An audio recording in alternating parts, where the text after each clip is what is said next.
তেল গরম হয়ে গেছে, এখন এই যে কাকি বললো পাপড় ভাজতে, দেখি ভাইজেই দেখি। বাজো। বিসমিল্লাহ। বিসমিল্লাহ চাই। তেলটা ভালো করে গরম হয়ে নিলে কাকি তো একটু পরে দাও।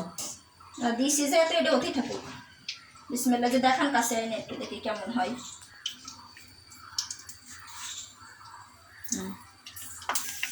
মাশাআল্লাহ, এই যে হচ্ছে, যতটুক যা হচ্ছে, প্রথমবার বানাইছি একটা জিনিস।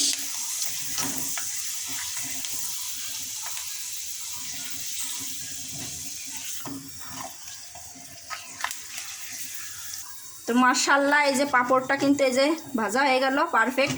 মানে হয়তো আমরা যে পাঁপড়ের দোকানের কিনে খাই সেরকম না, এটা হচ্ছে যে মোটা যে পাঁপড়গুলো আছে, মন খুশি না কি বলে, সেটার মতন হয়েছে আর কি। তো আমি এখন সবগুলো পাঁপড় ভেজে নিই।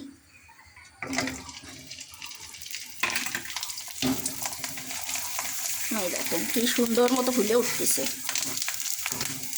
মাশাআল্লাহ। এটা হচ্ছে মন খুশি পাঁপড়ের মতনই হয়েছে। যাক, পাঁপড় তো জীবনে প্রথম বানালাম আর সফল হলাম, এর থেকে খুশি আর কি হতে পারে না কাকি? পাঁপড় ভাজা হয়ে গেছে, এখন দেখি খেয়ে দেখবো কেমন হয়েছে। চলেন দেখি একটু খেয়ে দেখি। এই যে পাঁপড়,